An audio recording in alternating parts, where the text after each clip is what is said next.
Hello, good afternoon students. Today we will see antibody or immunoglobulins.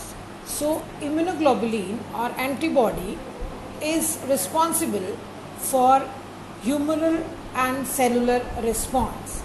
Humoral response and cellular response, which is derived in the body or basically obtained in the body by certain immune invading system. So humoral response and cellular response, when foreign body enters the macrophages, they get activated and they activate certain B cells and cytotoxic T cells.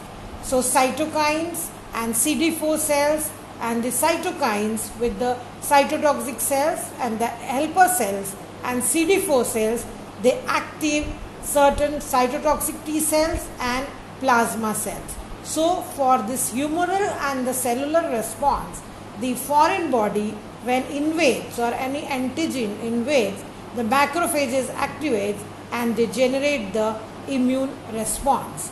Now what is an introduction of immunoglobulin or basically the antibodies? We also call it as the antibodies are also called as an immunoglobulin, and it is basically designated as Ig.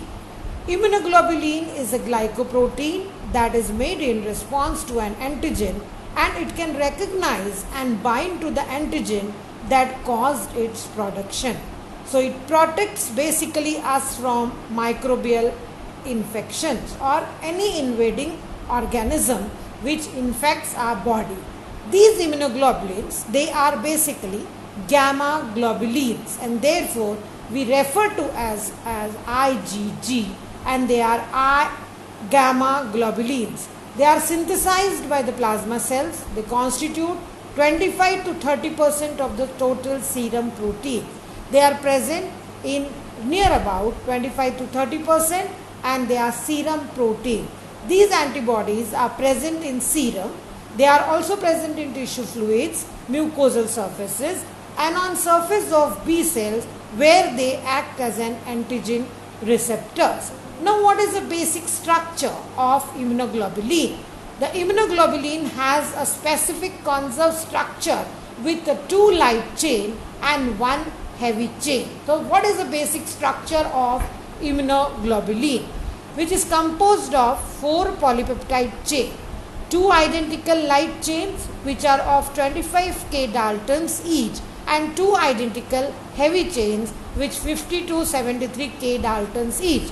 Really 25 K means a light one, so 2 identical light chains and 2 identical heavy chains. Heavy means their kilodalton weight is more, 50 to 73. These 2 chains, that is light chain and the heavy chain, because 2 heavy chains and 2 identical light chain, they are linked by disulfide bridges. Light chain similar in all immunoglobulins. These light chains, they are same. There are various types of immunoglobulins like IgE, IgD, IgA, IgM, and these light chains are similar in all the classes of immunoglobulin. Light chains occurs in 2 varieties, that is kappa and lambda. Kappa chains are more frequently found, and heavy chains gamma, alpha, mu, delta and epsilon. One IgG contain 1 type of light chain and 1 type of heavy chain, each 2 by 2 composition. So the variable and the constant region in this light and heavy chains, they are subdivided into variable and constant region. Each heavy and light chain, they contains amino terminal in variable region, which is carboxy terminal in constant region. Variable region, it extends from N terminal about 102 amino acids, and amino acid sequence in these region is highly variant. You can see the structure of this amino terminal N, which we call it as a Fab or a paratope region. And then we have a carboxyl terminal N. So we have 2 N's, one is the amino terminal N and another is carboxyl terminal N. As we know that they are the serum proteins, and therefore proteins has amino acids and amino acids have N terminal and the C terminal N. So variable region, it always extends from N-terminal to amino acid sequence in this highly region which is highly variable. So which region is variable? N-terminal, N region is a variable. Constant region which extends from end of variable region to C-terminal, and amino acid sequences really or relatively constant in C-terminal. Heavy chains, they are structurally and antigenically distinct for each class. L and H chains are linked together by both inter and interchain SS bond, that is disulfide bond. So H and L chain have certain domains. When these chains, they are made up of several small but similar regions called domains, that is L chain with two domains of VL and CL.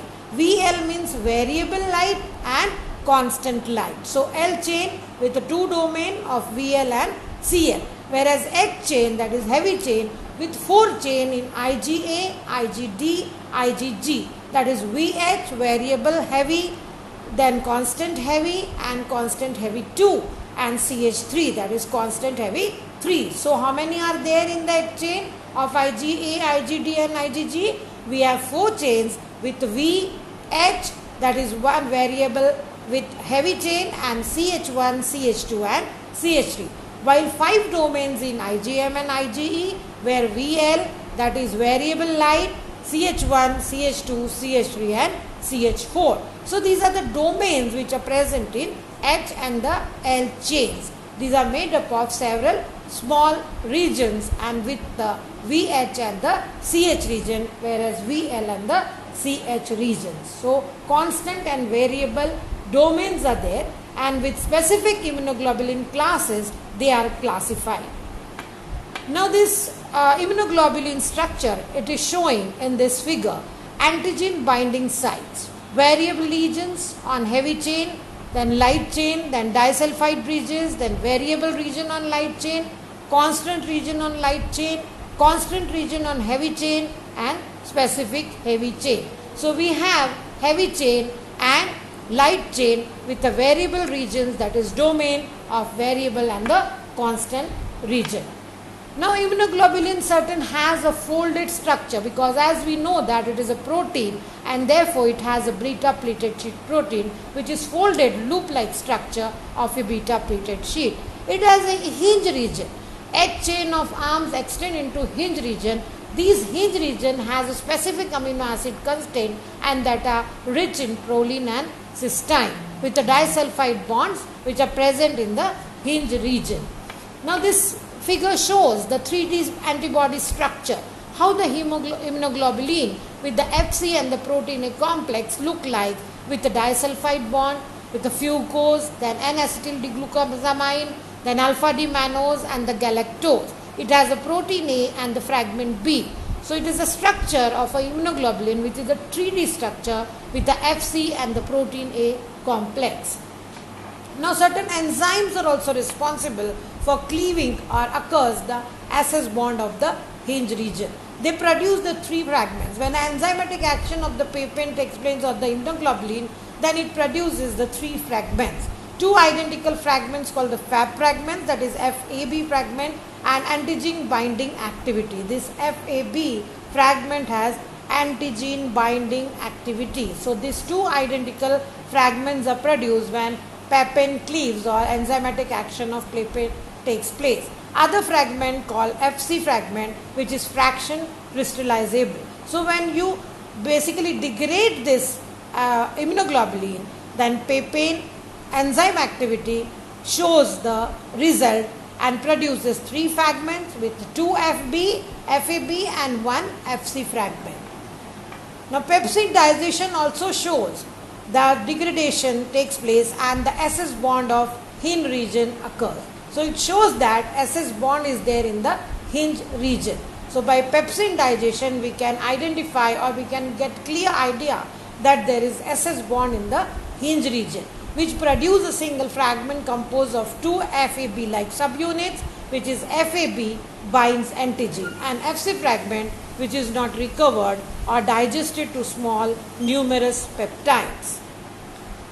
So this all for your immunoglobulin structure, which is the basic structure of immunoglobulin or antibody, which shows what are the variable chains, what are the heavy chain, and what is the basic structure of the immunoglobulin. In next class, we will be seeing what are the different classes of immunoglobulin. So by pepsin digestion, we get three subunits, that is 3 fragments. Two are the FAB, which is basically antigen binding fragment, and the another is digestible fragment, that is we call it as a crystallizable fragment, and that is a FC fragment. By pepsin digestion it is not recovered, whereas by peptide digestion it get recovered. So all this for today's class, that is the antibody structure, which is a basic structure of IG or immunoglobulin. Thank you all. Thank you students.